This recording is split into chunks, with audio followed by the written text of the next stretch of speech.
Hey, it's Neil Christiansen, and welcome back to another episode of the Mile High Market Talk podcast, where we bring local professionals onto the stage and for them to share their expertise and education to help those that are trying to increase their overall wealth. In today's episode, I'm really excited for because I think it's very relevant for those looking to sell and buy, is the current inventory in the Denver market and how that actually might affect those who are looking to sell and buy. I'd like to introduce our local guest today, Jackie Weinhold with Weston Main Homes. Jackie's been in business as well as real estate for many, many years. And one of the great, I think, strengths that she brings to the table is a fantastic negotiator. I think if you're looking to either get the best deal if you're a buyer or negotiate on your behalf if you're the seller, she brings that to the table. She's also a fantastic true professional and open and transparent with all of her communication.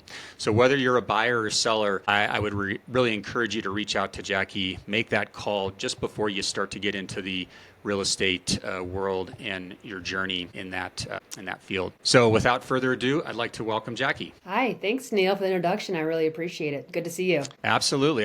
Great to see you too. So like I said, we wanted to jump into the active inventory for the Denver market. It's been a little crazy. We've obviously seen a substantially low inventory for many, many years post-pandemic, but it seems like in the last couple of years, we're starting to see the inventory rise. So Jackie, first, a question to you. So we're seeing signs that housing inventory is expected to rise nationally in 2025.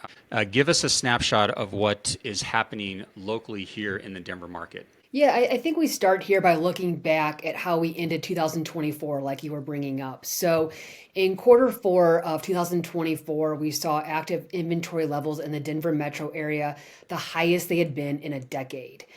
In particular, that September-October time period in 2024 had just over 10,500 listings available for sale, which we had not seen since 2013. Historically, if homes don't sell by the beginning of the holiday seasons, your Thanksgivings and Christmases and so forth, you see a lot of sellers take their homes off the market and refresh in the new year. And even so, December of 2024 ended with a 38% increase in inventory compared to 2023. So fast forward to today, a lot of the homes that were pulled off the end of last year have been trickling back onto the market in early quarter one of 2025. Sellers hoping for a fresh start in the new year to sell their homes with more active buyers. So we started off the year with a really good amount of inventory. People didn't wait to put their house back on the market like at that exact perfect time frame, which is actually around now. Usually we see the spring market kick off here in Denver right around or after President's Day, and I can say that we started the year off with a lot more inventory than we're used to in those typically slower months of January and February.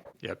Yeah, and I think I've always heard after the Super Bowl is when kind of the market picks up here, at least here in Colorado. But yeah, and I would agree. I think I saw something too that showed from January of 2024 to January of 2025, we saw like a 51% increase in active inventory. So we're definitely seeing that be the case. What would you say that the key drivers are increasing the inventory here in Colorado? You know, I've been hearing it referred to as kind of the de-thawing of the housing market. So, once rates started to go up mid 2022 and through last year, and all those COVID area rates of sub 3% faded into a much distant memory, many waited on the sidelines thinking the next rate drop was just around the corner. And they did it for a full 2 years. And the reality is the rates between 6 and 7% are here, and no one has any crystal ball or idea of when it will change ever, quite frankly. Yeah. I'm sure you've got a better or different perspective on that, but regardless, life changes happen and people just can't keep waiting anymore. And they need to make a move for a variety of reasons, be it a career move, be it a change in their family, having kids, or kids moving out and becoming empty nesters, or people just wanting to get into the housing market, period, and stop renting and start building wealth. So yeah, more people are putting their homes up on the market and letting go of those like golden handcuffs we talk about, of those lower interest rates. And they're finding houses that really make sense for them now in their period of life. And I think the last couple of years have showed us like these conversations are a lot easier now. This is just the new norm. It is what it is. Yep. I think people are accustomed to what they're paying in the rates, and that's where we're seeing a lot more activity going. Yeah. Fully agree. I think, the affordability has been one of the driving forces to keep people in homes. But now, like you say, it's almost expected that interest rates are going to be in that 6 to maybe 7%, depending on when you're looking at rates and so forth. Well, great. So we see that there's some additional inventory on the market. We have all become a little bit more accustomed to these higher interest rates, so we can't say that it's the affordability that's keeping me away, although that could still be the case for some. Let's go ahead and dive into the next question, which is, so with the higher inventory, how does this change the way the seller was approaching, and what should they do as they go forward? Yeah, definitely. I mean, pricing is paramount. Sellers have got to price their homes correctly, or it's a death wish. It's a spiral. Mm-hmm. And Mm-hmm. so you need to look at comps based on this past 6 months, like sized homes, like size features. The longer a home sits on the market, the more price reductions it's at risk of, and the further they will get from getting whatever they initially set out to accomplish financially. So sellers need to really work with an experienced agent and make sure they're pricing their home correctly. They also need to be open-minded to working with buyers. There are so many points in a transaction where a deal can completely fall apart, be it the inspection, be it the appraisals. And so sellers and buyers need to come together to find common ground. But I would just say sellers need to kind of really let go of anything they had in their mind of what was or what is reality from a couple of years ago, because this is the new reality and things have changed. You said the longer the house stays on the market, is there a number that you as a professional consider of either a price drop or restructuring it? So I am someone who stays on top of all the stats, and it changes literally every day, every single week. And so the stats as realtors we're looking at is like how many showings until it goes under contract. And so if you've gotten whatever that week's magic, number of showings is, and you're not getting any offers, then we readjust. So there's no magic like reduce it by this or do this or that. You've just got to be really on top of what's going on in your really hyper local market and having your strategy in place. So if it didn't work the first price the first time, at what point are we going to reduce, or what incentive are we going to offer to help this home move? Okay, so it's not like if it's on the market for 15 days and you've not received an offer, although some showings and so forth, and at that point, because it's 15 days on the market, we need to start making some adjustments. It's really more of just what's happening in that local hyper market that you were mentioning. It's so local. And it's just like it stays on market by zip code, by neighborhood even. I'm actually getting ready to list a house in Winter Park, and it's crazy different up there compared to Denver. I mean, the average days on market in Winter Park are 200 days. And we're just not used to that in Denver Metro. Right. In Denver Metro, it's hovering around that 30-day mark. But again, it depends. The really great houses, the Instagram worthy houses, they're going to go that first weekend, and the other ones, it's just really getting that right price down. And like I said, looking at the comps and just figuring out what makes sense for that market for sure. Yeah. I mean, location is one that we always hear about real estate. And if the home Yep. is staged correctly, it looks nice and so forth, those tend to go off the market relatively quick. Exactly. You only get that one time to make a first impression. And that's what the effort I put into every home that I list is that I'd rather wait a week or two to put on the market to make sure it's staged correctly, to make sure it's clean, to make sure the photos are representing it in its best light. Because, in an inventory in a market where we've got more than we're used to, people just quickly scroll through it, And so making sure that you do everything the right way the first time, because you just don't want to be in a position where you've missed that first opportunity and now there's almost blood in the water and people know they can come in there and really get a deal, which is good for buyers, but Yeah. not great for sellers. Right.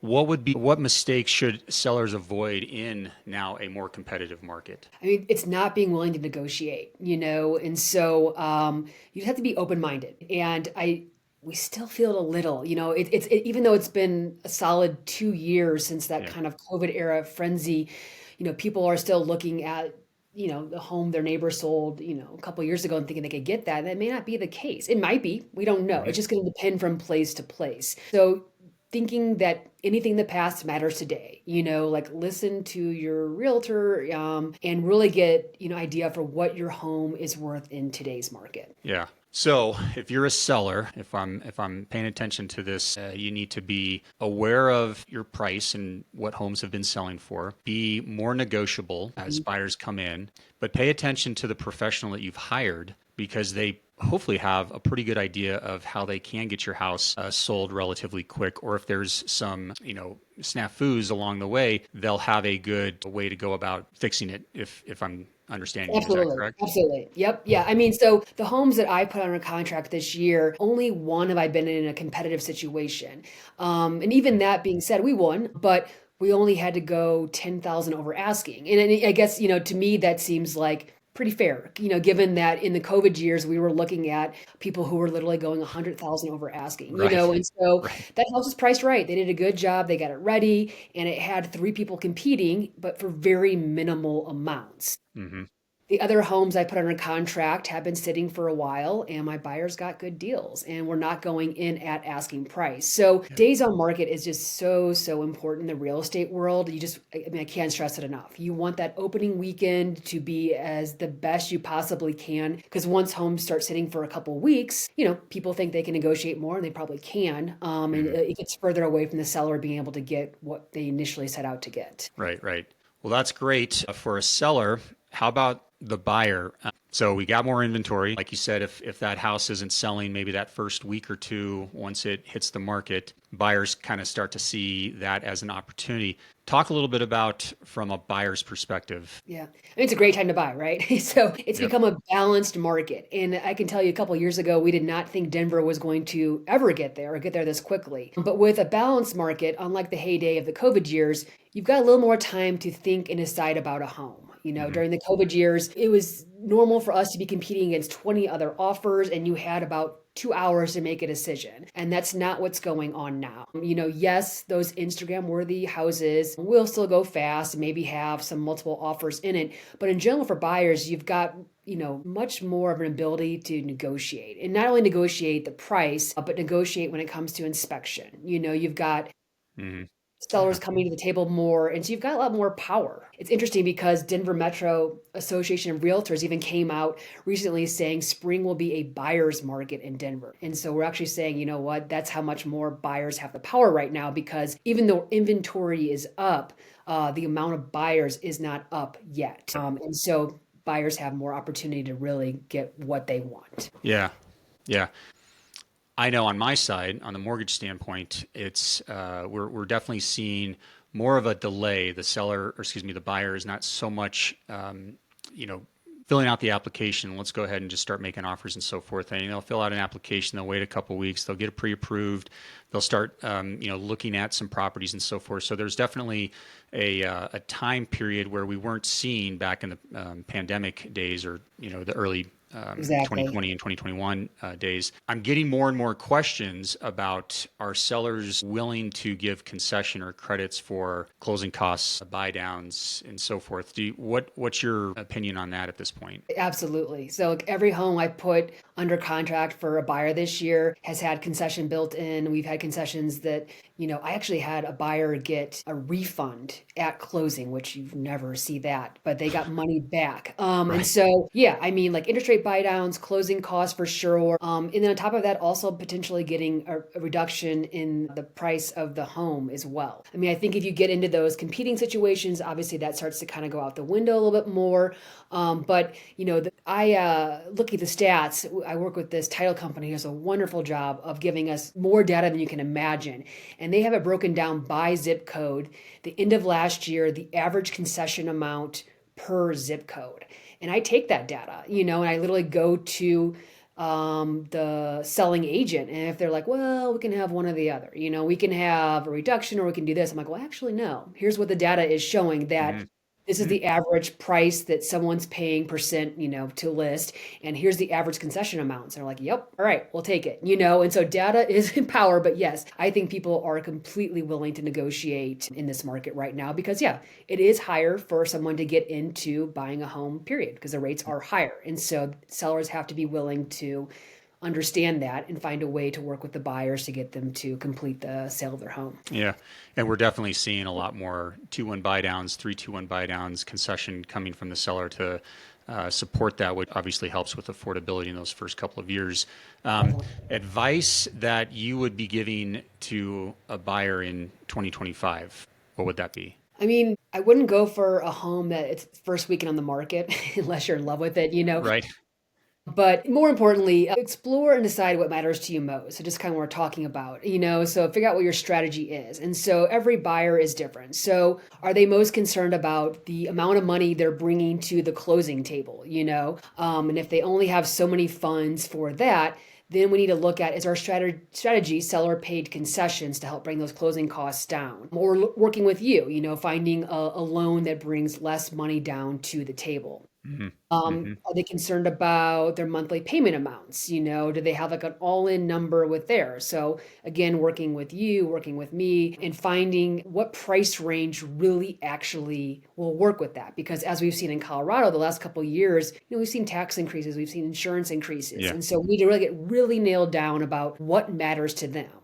Hmm. Or is it just the price of the house? They're cash heavy and they just want a good deal with that. So I think that, the opportunity right now is that there's a lot of negotiation out there. It just depends on what makes the most sense for you. And having a good mortgage broker in your back pocket, a good realtor, you figure out what strategy it is. So you're very informed going into the buying season. So we understand sellers and what they should expect. I think buyers definitely are starting to lean more with the upper hand. But to kind of wrap this up and put a nice bow on it, if we are moving to more of a neutral position, like you mentioned earlier, specifically sellers, what should they do to make sure that they are ahead of what they might expect as they put that home on the market? Definitely. I mean, consult with your realtors early and often. I mean, there again is a science to it. There is, like you were mentioning it earlier, there is like a best date to list, And so it's funny because last year, Super Bowl was what we've been using as a point, but this year it actually kind of changed more to like post President's Day, And last year we Mhm. saw a much more condensed sales cycle. Like usually we're seeing kind of that President's Day time period through May and knowing you're going to have a good time to list. Last year it was shortened by a month. I mean, it was like early March was the best time to list, And so Wow. no one has a crystal ball, right? But all we can use is past data to inform that. And so right now, great time to list, because we don't know if it's going to expand into May or if it's going to be short through April like it was last year. And besides that, obvious those things we talked about earlier, but like beyond finding the right time to list, it's also like just be ready. Like I like to work with sellers months in advance because I like to walk through and see, is there painting we can do? Is there Mm. staging we can do? What can we do to make sure this house looks so great? So when we put it on the market, we're not missing that first weekend opportunity with the fresh new inventory coming out. Yeah, and I think before you didn't have that opportunity, but now you do to get that house looking as great as it possibly can, just because of the increased inventory and so forth. So that's a great tip for sellers. How about a tip or two for a buyer that's maybe going to enter this market here in 2025? Yeah, I mean, I think I'm a data person, so I'm just like know the data. So, Yep. partner with Yep. a realtor and a mortgage broker who are abreast of all the current opportunities. Realtors should know if homes are priced at value or if there's room for negotiation.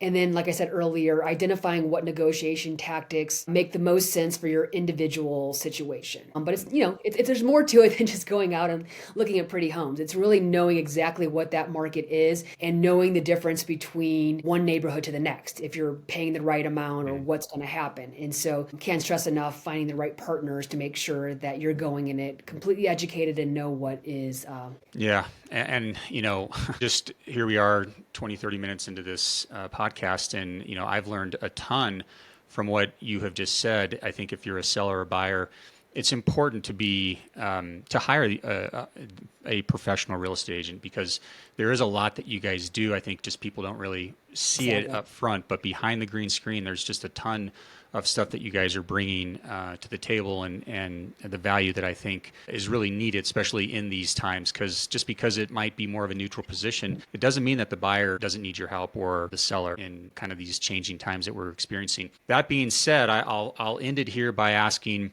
if I'm a buyer or seller, is there a place that I can go and get more of this information, or is it just best to kind of reach out to the professionals and get that most up to date data? Yeah, before I answer that, I see want to comment here as well. Like, I mean, it's equally as important on the mortgage side. Like I keep my network very, very tight, and that's why I like working with you, Neil, because there are so many mortgage brokers out there. And if they aren't on top of all of these things as well, then it's really a disadvantage to buyers kind of going in blind. So I think it's really important to make sure that whoever you start with, be it a mortgage broker or a realtor or whatever else, knowing why they work with certain people and what they have to offer, because it's crazy different from person to person depending on who you get. I want to make sure that my buyers are partnering with the best mortgage brokers, so they're really getting what's available out there and all the options. But I will now skip back to your question. So yeah, I think there's a lot of information out there, and I think you and I, Neil, like hear all the chatter constantly going on. But when I look at a good source, I'm like, okay, that's what's going on right now. I think the Denver Metro Association of Realtors does a great job highlighting to the public where things are. So if you're on LinkedIn, I like following them on LinkedIn, and they kind of just give you that snapshot. Is it a buyer's market? Is it a seller's market? What's happening in the condo market? So I think that's great. But again, having a realtor, they're going to know much more of the in-depth information that, like I said, changes on a daily, weekly basis. And so we've got access as professionals to all this more detailed information. So I would say start with those public facing things, but definitely partner with a good mortgage and realtor off the bat so you can kind of really know specifically, hyper locally, what's going on in your marketplace. Yeah, yeah. I think they say you can't spell team with I.